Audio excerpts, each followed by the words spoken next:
chez Arras.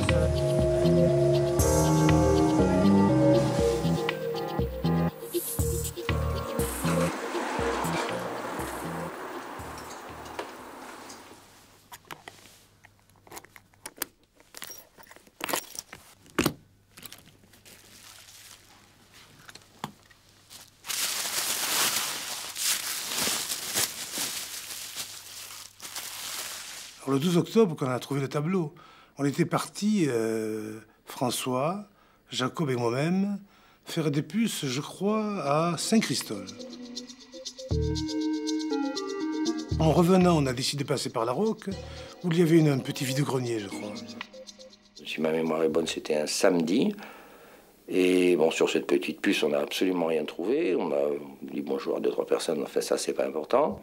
Et sur le chemin du retour, se trouve un dépôt-vente. Ah, c'est bon, c'est ouvert. Très bien. Puis on est rentré, on s'éparpille comme ça dans le magasin.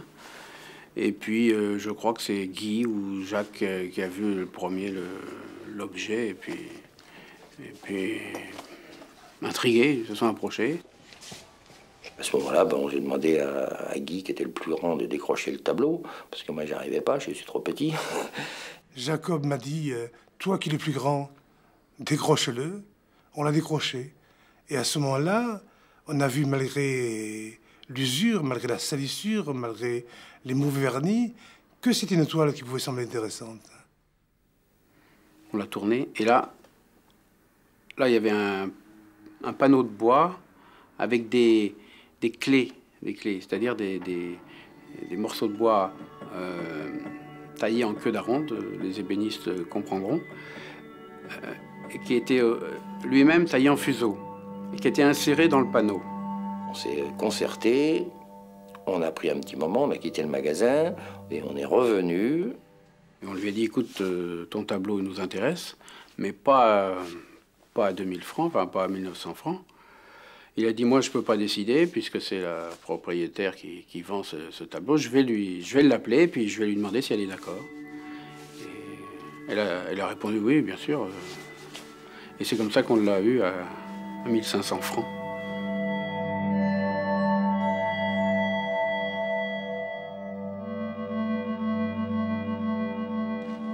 Non, mais les dimensions du tableau, tu les as précisément. Oui, oui, je les ai, oui. De toute façon, on va le mesurer. C'est un plat à barbe, là. Ouais. Faïence. Tiens, il est là. Où ça? Ah bah oui, c'est lui-là. Salut. Ça va? Alors, Bonjour, salut. ça va? Comment on va aujourd'hui? D'habitude? Il fait bon, le temps est ici. Tu as pensé Super. au truc dont tu m'avais parlé, là? Oui, bien sûr. Demande-lui s'il a un mètre. Moi, j'ai rien sur moi. Attends, je vais... T'avais posé là? Ah, ouais. Attends, moi, je vais pas regarder mal. ça. T'aurais pas un mètre, on a oublié de prendre le nôtre. Ah, Ah, alors faut le... il va être moins cher, hein. Alors... S'il commence à perdre des morceaux, c'est un peu grand, mais on mettra une cale. On va le rehausser Moi, à d'en mon bas. avis, oui, ça passe. Si on le rehausse, c'est bon. C'est adaptable alors? Oui, ça passe. Les techniciens. Je sais pas si le prix sera adaptable, mais c'est combien? 60 60 euros. Oh. Moi, j'avais confondu avec les francs, toi, déjà. Et on est clients. hein, les Ça petits. vous fait 20 euros chacun. On n'est pas des Américains, hein? Oui, 60. Donc, Qu'est-ce que tu peux nous faire pour nous? 45 si tu veux, c'est bon. Bon, allez, vas-y, parce que vous venez souvent. Bon, mais d'accord. allez, vendu. Bon, mais tu peux nous le garder un moment? Ouais. Allez, on repasse, on va voir le stand là-bas et c'est bon. Et voilà. Et le plaisir de la Chine, c'est le plaisir de la quête. Hein. C'est se lever tôt et aller chercher des objets, chercher des tableaux, chercher des gravures. Mais surtout, c'est le plaisir d'y penser auparavant. Tu vois, le décor est bien, la forme est un peu classique. C'est vraiment le plaisir donc que connaissent tous les chineurs de découvrir un objet au milieu d'un environnement très invraisemblable. Ça, C'est bon. elle est vendue. Ça non plus. Ça c'est notre mec qui a fait ça. Hein. L'idée de chiner à trois, c'est d'abord le plaisir de ne pas être seul au moment de la découverte d'un objet. Chiner, c'est ma mère qui m'a un peu initié à ça. Elle avait un rêve, que peut-être elle avait un Nicolas Poussin dans son grenier. Et ça l'a suivi, et ça la suit encore aujourd'hui. Quand j'étais môme, On s'amusait avec les objets du grenier, on jouait avec des vieux livres, et puis elle nous disait ça faut pas y toucher, ça faut pas y toucher, et notamment les vieilles peintures qu'il y avait dans le grenier aussi. Au départ, on chinait chacun pour soi. Et à un moment, on a décidé, on a dit, ben voilà, hein, quand on va avoir des gravures ou des tableaux qui seront intéressants, eh bien, on les réalisera à 3. Ce qui est de curieux, c'est que très rapidement, la Vierge de la Roque est arrivée. 2 mois après qu'on ait pris cette décision, voilà. Et à propos, Guy, à quelle heure il arrive? Oh, il devrait pas tarder là. Il m'a dit qu'il viendrait de bonne heure. Bon, Allez. alors, voilà l'affaire.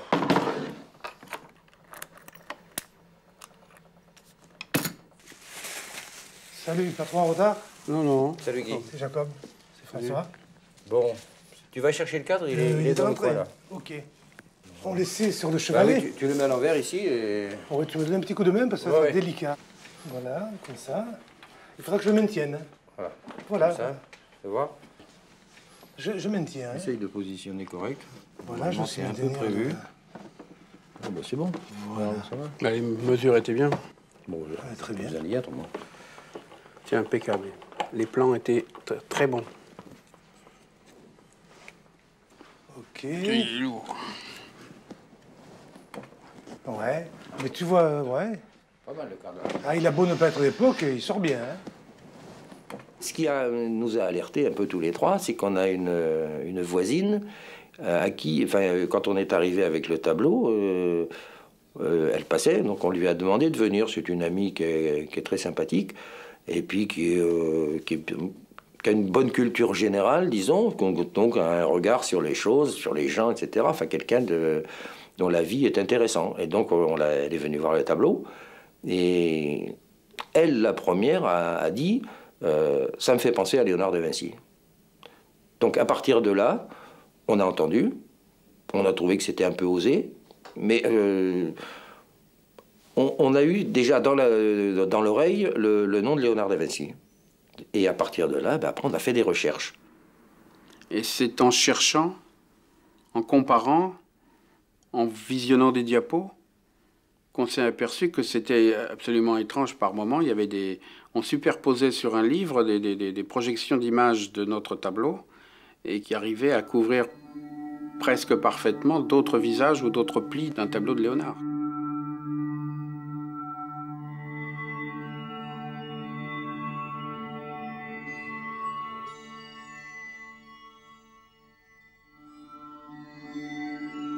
Il y a un dessin à Windsor que Léonard a fait, mais il s'avère que ce dessin n'a jamais été réalisé ni au stade de carton ni au stade de peinture.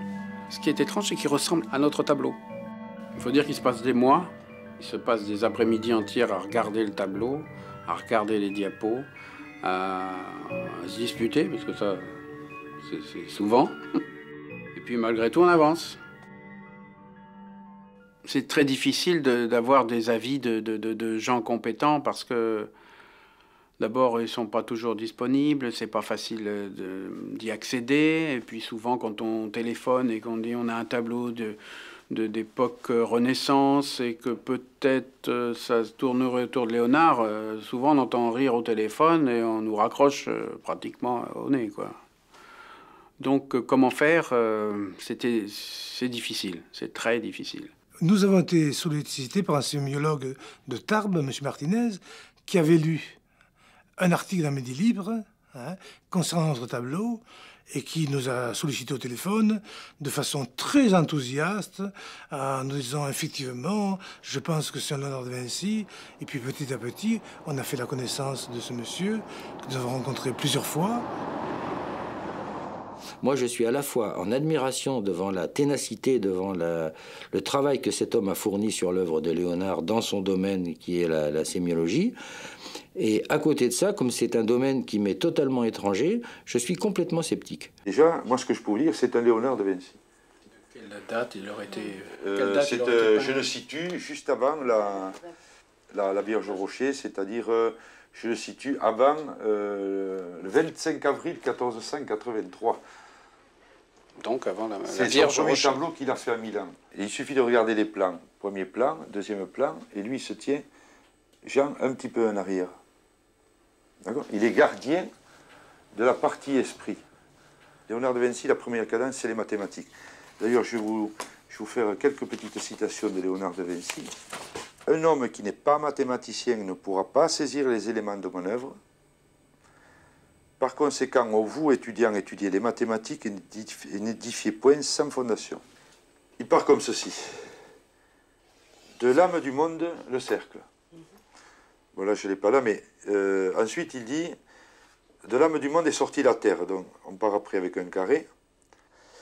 L'homme sort de la terre. L'étoile à 5 branches, le pentagone. Ensuite, l'homme a un esprit, l'hexagone. L'application, la vérification de l'application, si vous voulez, des proportions léonardiennes, du postulat mathématique applicable, je dis bien, dans toutes ses œuvres, c'est ce qui permet de savoir si c'est un Léonard ou pas, déjà avec ça. Même si le tableau a été délavé, s'il a été... Avec ça, on le sait. Il y a plusieurs niveaux dans l'initiation. Là, je ne peux pas tout vous dire clairement parce que vous n'êtes pas prêt à recevoir certaines choses. C'est un système réincarnatoire, conformément au rituel des enfants de Salomon. Et toute l'œuvre de Léonard de Vinci est basée là-dessus. Et votre œuvre, je dirais votre chef-d'œuvre que vous avez, qui est malade, il a passé les 5 siècles, le pauvre, il a laissé quelques plumes. Mais il est dans son jus. Il y a eu des repères, mais il est dans son jus. C'est-à-dire on retrouve l'esprit de Léonard, les clés de Léonard, la signature de Léonard et la géométrie de Léonard. Où il a des certitudes absolues et vraiment infaillibles, mais alors il faut nous les expliquer sérieusement. On est là pour reconnaître un tableau. Moi, j'irai jusqu'au bout jusqu'au bout du bout, quoi. On récapitule le courrier depuis le début. Alors, première lettre, négatif. C'est François, disons, qui a mis ça au point, parce que François est très, très précis, très minutieux. Il a commencé à faire un dossier, on a fait des photos, on en a fait réaliser par un photographe spécialisé à Montpellier. Et il en a envoyé avec des petites lettres explicatives à des musées internationaux. Ministère de la Culture. Une lettre de Milan qui vient de monsieur Pietro Marani. Ça, Marani, c'est Ah, important. Marani, c'est... Alors c'est lui, le pour le directeur de moment, Brera. il s'agirait d'une œuvre de Giampetrino ou d'un élève de Léonard. Élève de Léonard, quoi. Enfin, c'est déjà d'un niveau convenable, c'est quand même pas mal. Voilà. Mais Ou à d'une mon avis, copie ancienne due à sa composition. C'est pas Jean-Métrino. Moi, je crois pas non plus, mais enfin bon, C'est c'est quand trop même maniériste, intéressant qu'il ait Jean-Métrino. regardé, quoi. J'en ai deux autres, mais celle-là, je vous en avais parlé également. Grand spécialiste. Alors, National Gallery, Washington. Alors, c'est David Alan Brown. Il pense à Boltraffio ou Luini. Ça fait 2 fois qu'on parle de votre affaire. Ouais. Hein.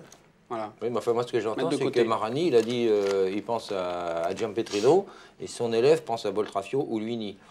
Quelque part, pour la même photo, ils avaient les mêmes documents. Ah, ils avaient les mêmes documents, les Non, mêmes c'est questions. intéressant. Hein. Ça se cherche quand même dans la même Non, mais école. on les reste élèves dans le même truc, mais Léonard, enfin, donc, comme chacun les a un peu un suiveurs, style. Voilà. Alors, attends, alors là c'est important Moi, je t'ai parce donné que les Italiennes. par l'intermédiaire Elles sont importantes, d'un ouais. professeur d'université de Grenoble, tu avais sollicité à travers une personne que tu connais le Louvre en quelque sorte. Oui, quelqu'un Oui. du CNRS qui a fait une tentative au Louvre. Si tu veux, Alors. mais par, voilà, comme ça, parce que Alors, réponse. Alors la réponse pour le Louvre, c'est pas possible. Et pourquoi? Parce que le Louvre ne peut pas expertiser des œuvres de propriété privée. Ah, d'accord, c'est un musée d'État. On le savait, mais c'est une confirmation en fait. Alors ça, c'est le Centre d'histoire et des théories des arts, Daniel Arras. C'est le premier personnage qui a répondu. Donc ça serait ouais, bien c'est- de s'adresser, me semble, à ce personnage. Mais comment le rencontrer? Mais écoute, c'est une des Non, mais lettres. attends, il faut bien qu'on avance. Si on- Attends, si- c'est- Jacob, c'est une des lettres les plus complètes, les plus intéressantes et des plus sympathiques qu'on ait reçues. C'est quelqu'un, en plus, qui nous souhaite, disons, C'est vrai bonne que- chance dans cette enquête. Hein. C'est-à-dire vrai- qui reconnaît un peu notre démarche. Il reconnaît Moi, je l'enquête. pense- Donc une enquête, ça se mène jusqu'au bout. Voilà. Moi, je propose, ben, je crois qu'on est tous d'accord d'ailleurs, qu'on lui réécrive pour demander rendez-vous. C'est un historien, un écrivain, un amoureux de Léonard de Vinci, un des grands spécialistes français de Léonard de Vinci, donc, qui va s'exprimer sur le tableau. Oui, le tunnel en direction de Neuilly, vers l'A14. Oui, et bien c'est bon.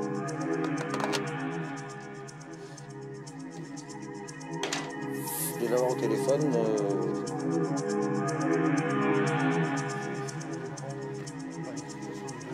Moi, je suis arrivé chez M. Arras assez confiant, mais quand même avec un trac.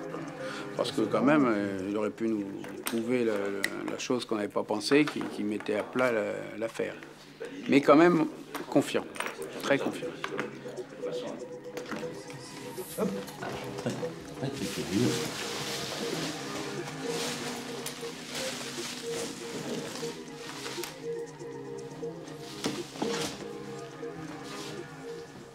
C'est un très beau tableau, il n'y a aucun doute. C'est un très beau tableau. Et quand vous l'aviez vu, la première fois, donc il était, noirâtre. Il était noir. Noirâtre. Très rapidement. Ouais. Ce pli, on ne le voyait absolument pas. D'accord. Ça, on ne le voyait absolument pas. Les roches, on ne le voyait absolument pas. C'était entièrement noir. Ouais, d'accord. Je crois que c'est l'arrière qui nous a fait penser. Ça, c'est vraiment un vieux truc. Oui, d'accord. Alors, moi, bon, je peux vous dire mon personnage. premier avis, hein, à voir comme ça. C'est évidemment un tableau ancien. Il n'y a aucun doute, j'entends par là, je dirais au plus tard 17e. Au plus tard 17e, donc c'est avant, mais ça peut très bien être 16e. Cela dit, à mon avis, mais je ne suis pas un attributionniste, mais dans l'état où il est, une attribution à Léonard est pratiquement impossible. Dans l'état où il est. Je veux dire par là À cause de son état. Voilà, à cause, si vous voulez, du fait que beaucoup de parties superficielles ont disparu. Voilà, et voilà, c'est les glacis, etc. Or, pour l'attribution, évidemment, il faudrait que les dernières couches, surtout si on voulait l'attribuer à Léonard, parce que c'est léonardesque, il y a comme... Moi, j'aurais tendance à dire, effectivement, c'est léonardesque, c'est vraisemblablement 16e siècle. On pourrait même dire que c'est vraiment tôt, mais...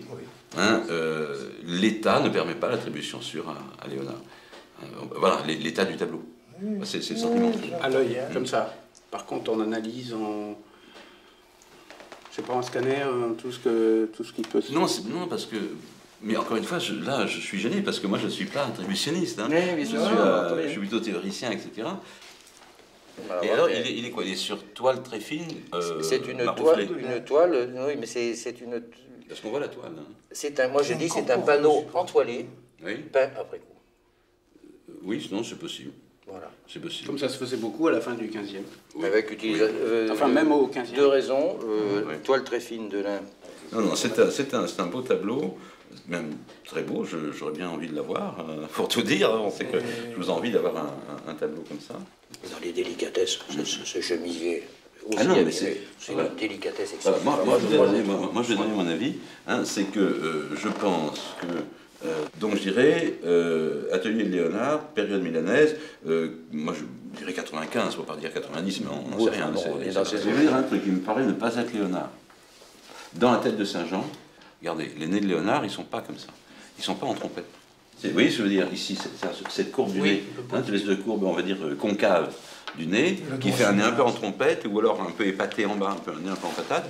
Je voudrais regarder de très près, alors tous les dessins sur Léonard, savoir s'il a fait des bébés avec cette forme de nez. Parce que là, oui, je me dis, tiens, je suis noté que c'est un peu curieux comme nez. Alors c'est vrai que c'est très proche de Léonard, c'est d'excellente qualité, mais tiens, moi voilà. Mais vous voyez, les attributions, ça tient à quoi? Ce qui est terrible dans les attributions, c'est que, à moins d'avoir un document extérieur au tableau, où on a tout le pédigré du tableau, etc., et on peut dire que ce tableau est suivi depuis son origine jusqu'à ce moment-là, toute attribution, elle se fait, comme on dit, à l'œil.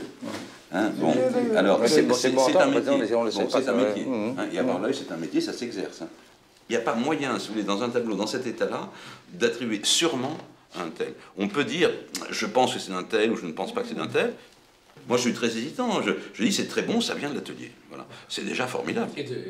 Mais pourquoi vous voulez tellement qu'il soit de Léonard?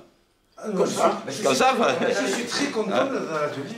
Je suis... Oui, Non, mais en dehors de ça, oui. non, mais il y a quand Oui, même moi je trouve ça formidable, c'est extraordinaire. J'ai appris terriblement, c'est vraiment... Puis en plus, je suis très content, quoi. Alors, vraiment, évidemment. C'est super. Bon. Ravi. Bon, bah écoute, on va... Là, je suis un peu sous le choc. Là. Il faut que je Bah oui, il faut qu'on décompresse prenne le un peu, temps mais de... C'est vrai que c'est impressionnant. que tout cela se décante. Parce On va que aller- c'est- Mais voilà, bon, c'est... Boire un pot peut-être. Ah ben, on va avoir un pot pour... Ah oui. Allez, petite vierge, je retourne à Montpellier.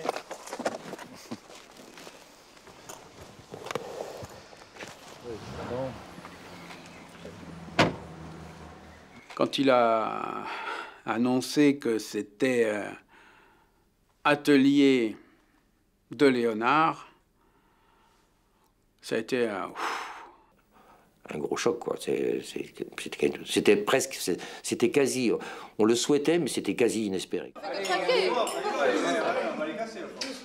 Ah, mais je vois que les dieux sont parmi nous.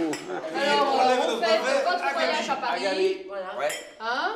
Et puis la Madone de la Roque, à l'art et à l'art en général. Ce tableau, on l'a dans la tête en permanence, ça devient quasiment obsessionnel, enfin obsessionnel. C'est évident qu'on nous prend un peu de temps en temps pour des illuminés, peut-être. Oui, je pense, oui.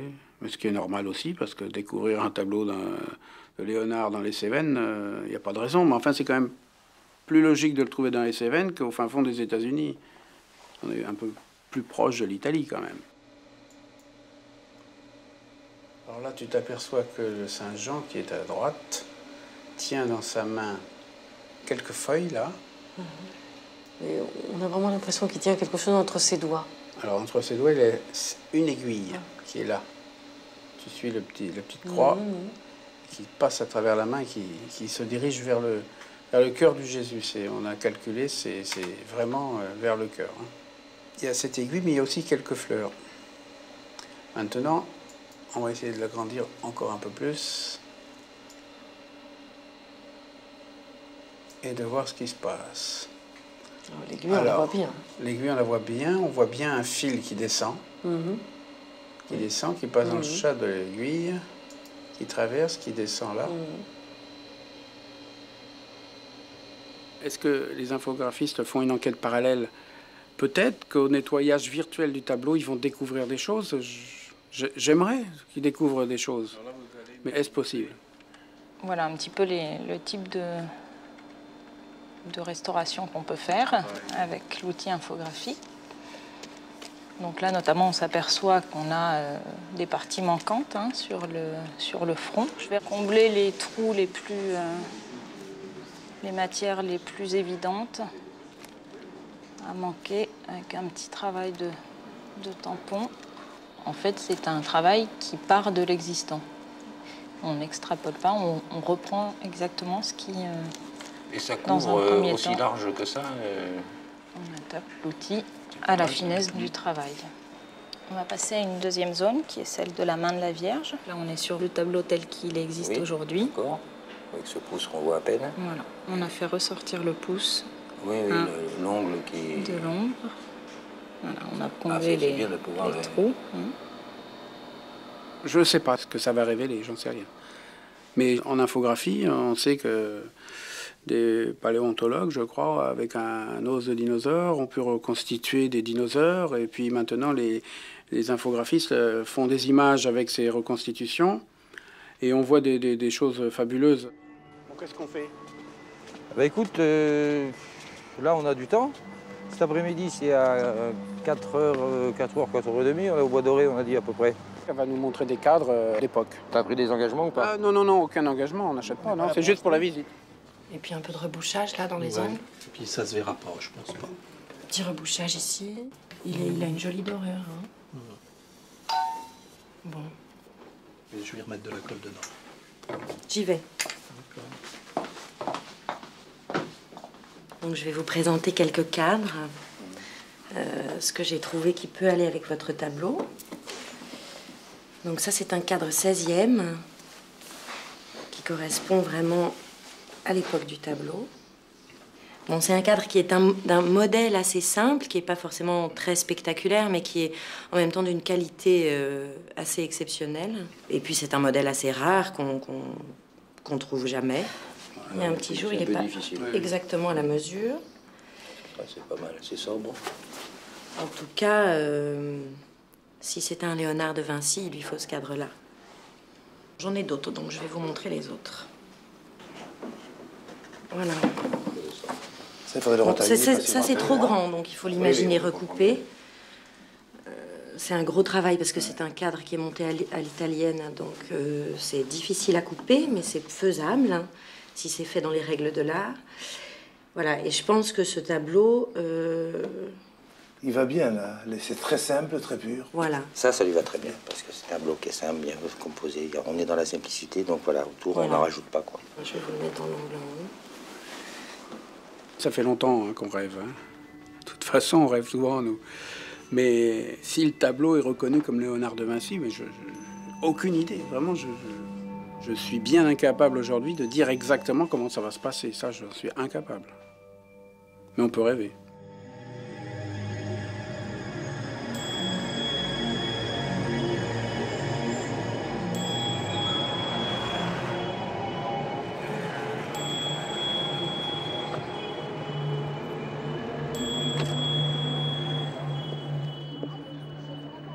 Comme dans la Madone Benoît, les arches. Super. Le château Sforza, c'est là. Voilà. On a rendez-vous à quelle heure, mardi? Normalement à 10h. 10 heures. On prend un taxi parce qu'il y a trop de sens interdit. Arrivons à l'heure. 10 heures. Marani, c'est important. Et tu là, sais où ça se passe? Dans la bibliothèque la plus importante sur Léonard, la plus importante au monde. On était vraiment sur un petit nuage. Et nous avions prévu d'emporter le tableau. Et puis, sur conseil de M. Marani, il nous a dit, écoutez, c'est très compliqué pour la peinture en Italie, il vaudrait mieux apporter une photo. C'est l'heure, hein? Ah ben voilà, on est dans le sein des On va arriver dans le sein des saints. C'est quand même impressionnant ce bâtiment. Hein. Bon. J'avoue que je suis dans mes petits souliers. Alors, confiance. C'est vrai, ils te font mal aux pieds? Non, c'est un peu l'inquiétude quand même, parce que M. Marani, j'ai lu son livre, ça comptera de l'histoire du tableau. Hein. Nous, on s'attendait, disons, à être reçus avec l'équipe technique du film et à filmer l'entretien. Il a refusé d'être filmé, mais il a finalement accepté de nous recevoir tous les trois. M. Marani, il a parlé du mauvais état du tableau. Il employait le mot de ruine. C'était un peu tendu. Messieurs. Oui, aïe, aïe.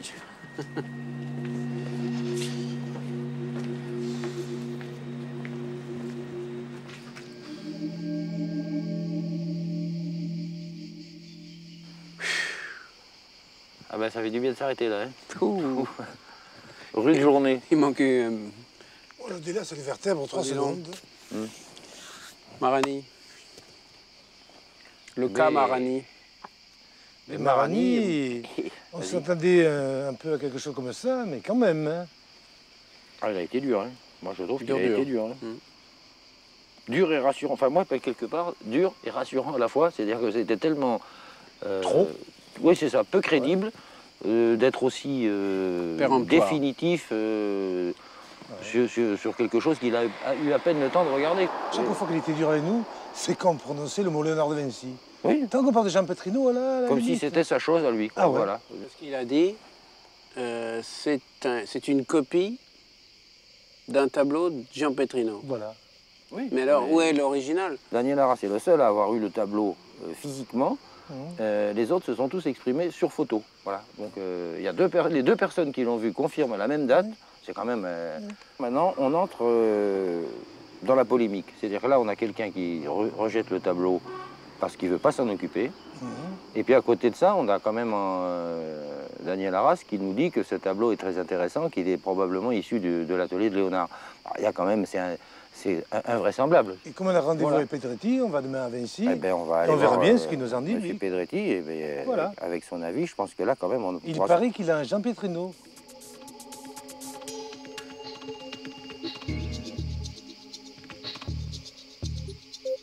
Carlo Pedretti, c'est la référence en ce qui concerne Léonard, dans le sens où il écrit près de 150 ouvrages concernant Léonard de Vinci. Donc c'est très important ce qu'il va nous dire, parce que lui peut attribuer ou ne pas attribuer le tableau.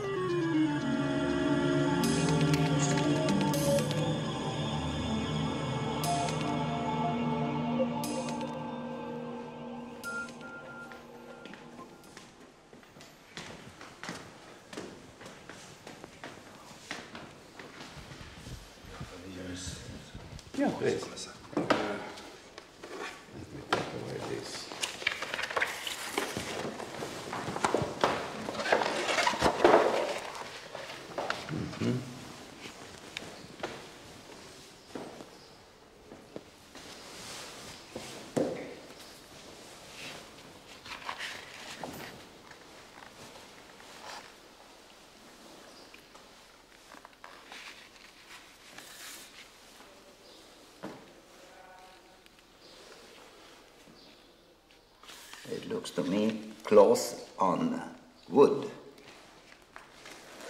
The other part, of course.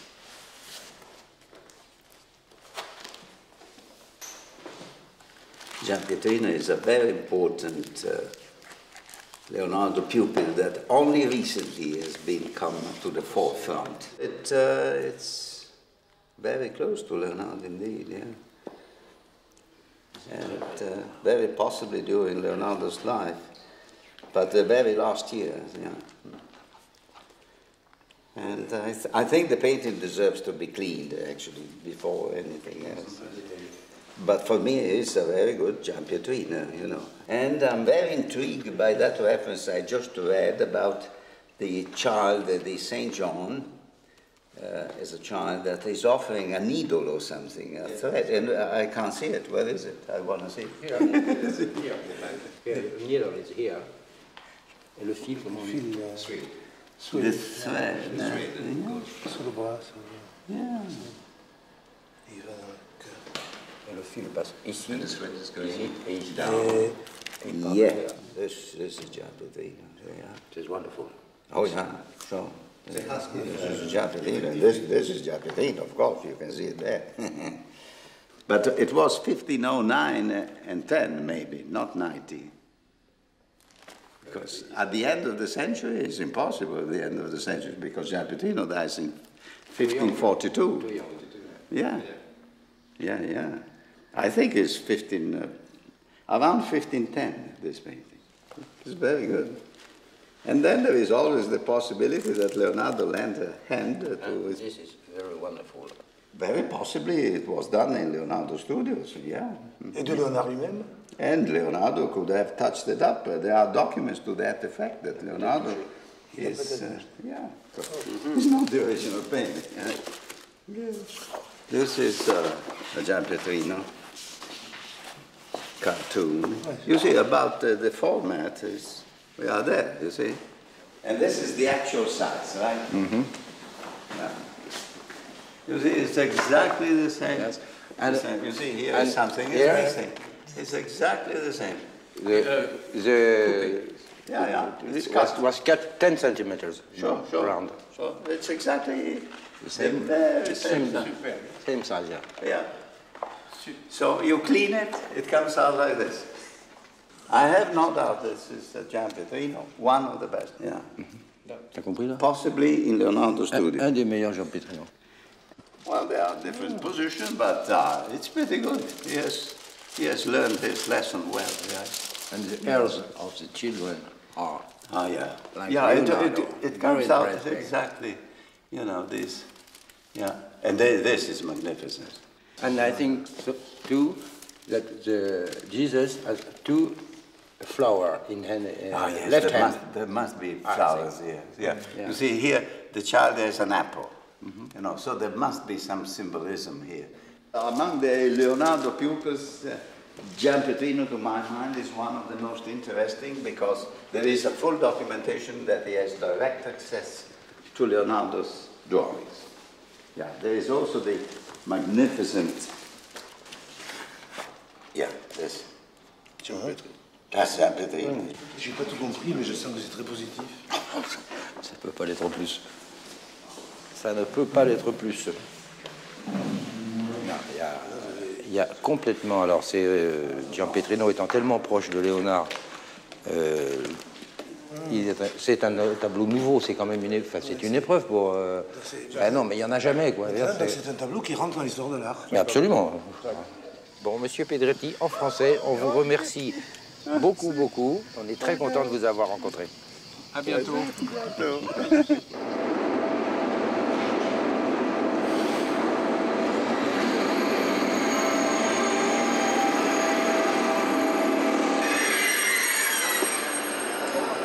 C'est formidable que la porte du Louvre s'ouvre.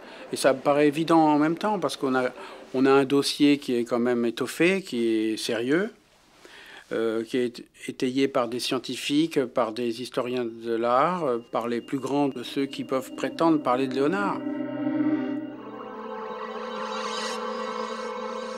Eh bien, on a fini par l'avoir, ce rendez-vous avec le Louvre. Hein. Ah oui. Bon, ben, on peut quand même noter le côté exceptionnel quand même qui nous est accordé, parce que c'est normalement, ils le font jamais. On va rentrer par la porte des Lions. Voilà. Soyons des Lions. Soyons des Lions. Ah ben voilà, par exemple. Ça va être dur. Je n'ai pas de cas de tableau de Léonard ou de l'atelier de Léonard qui soit peint sur une toile collée sur bois comme ça en tête. Ça existe peut-être, hein, mais moi disons que les tableaux que nous avons au Louvre sont pas comme ça, et donc c'est la première réaction. Alors maintenant je vais faire comme on fait d'habitude, c'est-à-dire que je regarde le bois parce que ça compte quand même énormément. C'est du peuplier. C'est ce que vous avez pensé? Oui. Moi, je serais incapable de dire... bon, je sais que des collègues ont avancé le nom de Giampetrino. Pour moi, c'est impossible d'avancer une attribution précise. Le tableau est trop fatigué, enfin. Mais est-ce qu'on peut vous demander, par exemple, ce que vous pensez de la composition et du dessin? La Vierge a un type léonardesque. En gros, c'est le type du Léonard milanais de l'époque de la Vierge Rocher. Enfin, donc, c'est les toutes dernières années, dernières décennies du XVe. Le bébé, effectivement, est en rapport avec celui de la Madone Lita de l'Ermitage. L'attitude de l'enfant, c'est en rapport avec la Vierge Rocher.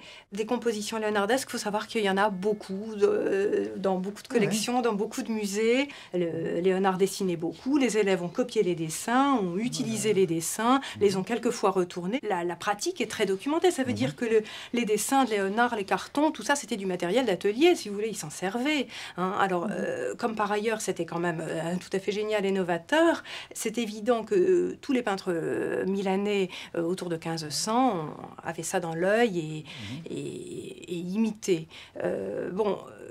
Pour en revenir à votre tableau, moi je ne peux pas aller plus loin. C'est trop usé pour qu'on puisse dire c'est absolument peint en 1502, si vous voulez. C'est peut-être peint en 1530.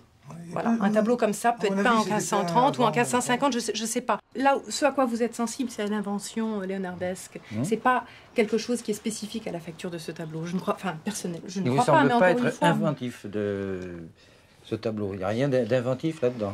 Il y a aussi une chose qui nous a frappé. Inventif, non, franchement, Puisque Jacob parle d'inventivité, il y a dans la symbolique quelque chose qui nous a frappé, c'est le fil d'or. Alors, il y a cette histoire d'aiguille. Alors là, je voudrais voir. Oui, le fil d'or sur la chevelure, il est là, le fil d'or, il passe là, soit devant le bras, soit derrière.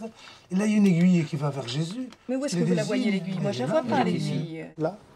Mais montrez-le-moi sur le tableau. Là. Vous voyez le fil? Alors, le fil fait une sorte d'angle un peu vif. Et encore, vous voyez votre histoire de fil et d'aiguille comme vous voulez. Non, moi, je suis sceptique. Et là, vraiment, normalement, la radiographie devrait être très importante pour, ce genre pour la lecture de ce genre de motifs. Et vous verrez bien. Vous évincez Giampetrino comme... Mais je ne suis pas là pour évincer un nom. Moi, je sèche dans votre tableau. Je sèche, je ne sais pas. Alors, on a entendu des noms de la part de vos collègues. Ce serait un travail d'atelier.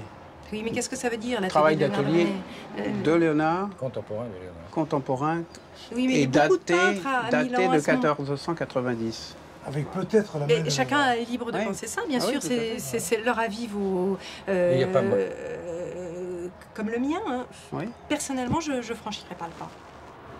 Qu'est-ce que vous voudriez, vous, au fond? Vous aimeriez dire ce tableau est de tel peintre, il date de telle époque? Pour le moment, on fait une enquête. Oui.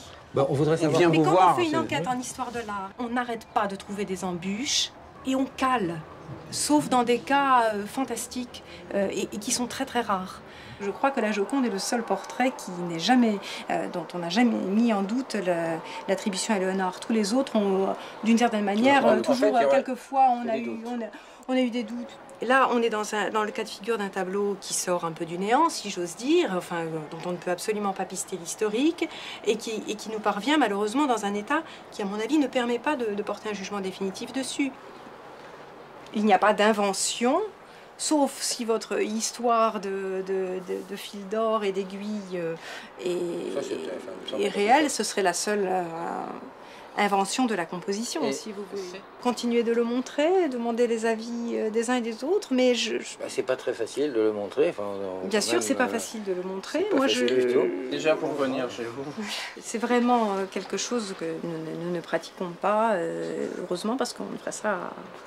Beaucoup de monde, c'est vrai ça. Mais c'est vraiment tout à fait exceptionnel dans ce cas présent, parce que vous avez beaucoup persisté. Quoi? Bon, j'espère que le travail d'infographie rendra le tableau plus lisible. Hein. Ah ben, j'espère, en principe, c'est prévu pour ça. Hein. Ben ouais. C'est à droite. Non, mais moi, j'y crois un peu. Ouais. Bon. Donc une autre zone assez importante qui est le visage de Saint-Jean et la croix. On nous avait un peu contesté le bout du nez de Saint-Jean. On avait débattu avec M. Arras sur le bout du nez de Saint-Jean. Le nez en trompette ou pas, quoi. Voilà. Il n'est pas en trompette, il est... Non, c'est un nez parfait. C'est un nez droit. Donc ensuite, on va passer à la zone entre les enfants, et notamment la fameuse aiguille. Ah, et les fleurs, là. Et les fleurs, voilà. Ah, oui, les fleurs, instantanément. Elles sont d'une netteté, là. Et je vais vous montrer maintenant ce à quoi on a pu arriver en termes de retouche chromatique. Et voilà ce que donne avec le rehaussement de la chromie. Les couleurs telles qu'elles étaient.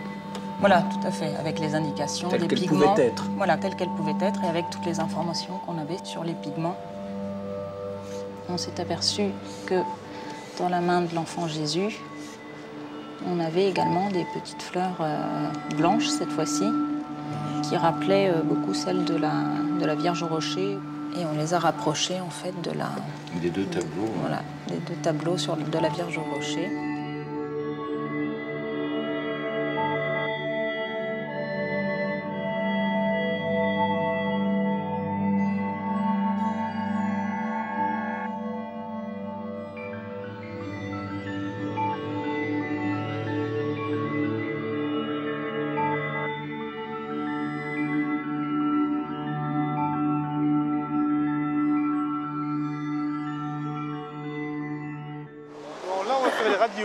Ouais.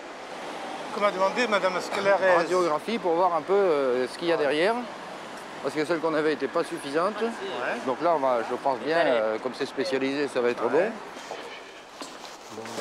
Alors, c'est où? C'est là. Ah ben voilà, c'est ça. Hop. Bonjour. Merci. Et là. Ça vient de faire des tours de magie maintenant. Non, hélas. Voilà, ici nous avons la radio. Donc le cliché radiographique. Voilà. Alors sur lequel on voit ces parties sombres qui correspondent à des lacunes de peinture, avec ces petites écailles. Ensuite, on voit la construction, comment l'artiste a travaillé. C'est-à-dire que vous noterez que les crânes ont été faits bien ronds, avec du blanc de plomb, avec du rouge de mercure, et qu'ensuite a été rajoutée la chevelure, avec des pigments à base de terre, donc qui ne se voient pas, qu'on ne perçoit pas, bien sûr, à la radiographie. Donc c'est une façon de travailler que l'expert, qui va faire l'attribution, va pouvoir comparer avec d'autres radiographies. Bien sûr. C'est ce qui est intéressant, parce que bon, là, on n'a pas affaire à un faux, c'est pas un faux, c'est un tableau qui est ancien, mais les experts travaillent beaucoup avec radiographie parce que ça leur permet de voir comment l'artiste préparait, comment l'artiste a ses habitudes, et ça n'est pas toujours perceptible à l'œil nu, et ça permet d'avoir un complément d'information sur la façon de procéder de l'artiste et ce que les faussaires ignoraient. On s'aperçoit ici qu'il n'y a pas d'autres plis, vous voyez, que les plis existants, idem ici, et que les mains ont été jetées tout de suite au bon endroit, tout a été fait directement au bon endroit. Il n'y a pas de repentir, d'hésitation, il n'y a pas une modification d'un visage ou d'une main ou d'un bras. Monsieur Pedretti nous annonce 1509-1510 Jean Petrino et peut-être une deuxième main. Avec ces clichés, il faut maintenant absolument le voir avec les examens. Bon, les pigments sont bons, on sent que ça va, mais les clichés vont lui apporter quand même des renseignements très précieux pour l'attribution. La meilleure vision du tableau, on l'a aux infrarouges. Parce qu'aux infrarouges, on arrive à récupérer le peu de peinture qui reste dans les usures, à le lire, je dirais, et à traverser la crasse qui reste. Je le règle. Oui, là c'est pas mal. Vous aurez donc toutes ces images dans le rapport, bien évidemment. Le tableau était tellement usé qu'il a été repeint, c'est normal. Enfin, c'est classique. La main est belle Pourquoi aussi. a-t-il tant usé ce tableau?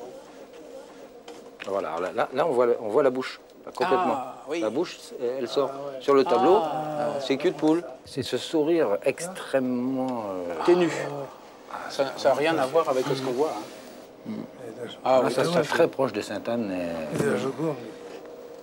C'est un tableau qui a été fait par des gens qui connaissaient très bien leur métier, par un atelier, c'est certain. À mon avis, c'est école ou atelier. Mais Léonard, je serais très content pour vous si c'était un... On verra la suite, mais si c'était un Léonard de Vinci. L'atelier avait la main du maître. Hein. A été suggéré. Ça, vous verrez avec un expert qui attribuera le tableau. S'il y a la main du maître, elle ne peut être que dans les plus belles parties. C'est un tableau qui est de l'époque, c'est incontestable. Les plis ne sont pas, les plis jaunes et rouges ne sont pas des repeints. Ce sont des plis qui datent qui sont de l'origine du tableau, donc c'est très important, je trouve. Donc il y a deux mains sur ce tableau. Vous avez les parties visage. Il parlait des carnations. C'est ce qu'on appelle les carnations. Hein. Les carnations, mais c'est classique aussi. C'est dans un atelier, les carnations. Et un autre artiste qui a fait les plis. Le tableau est bien des années 1510, 1520, dans ces années-là.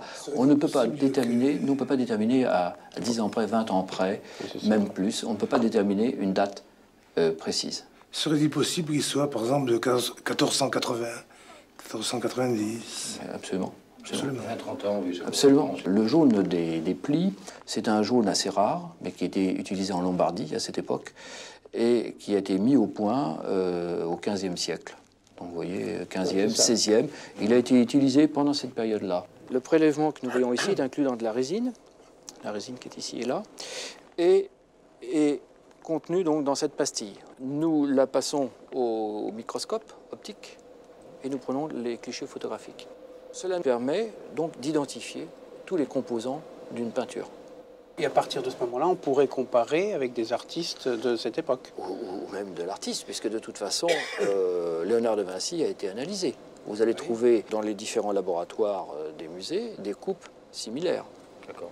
Et les comparer. Comme on n'y a pas accès, on ne pourra pas les faire. Vous verrez. Vous verrez. C'est pas fini, mais c'est quand même c'est pas fini, mais ça se place à un très haut niveau maintenant. Voilà, on peut dire, on est entré dans la cour des grands. Bon, après Pedretti, maintenant les États-Unis, professeur Sherman, Harvard. Ouais. Ensuite, retourné à Los Angeles à l'université parce qu'il y a un studio pour études de Léonard. Oui. Penny en Angleterre. Penny, National Gallery de Londres. Voilà. Il y a aussi... Saint-Pétersbourg. Saint-Pétersbourg.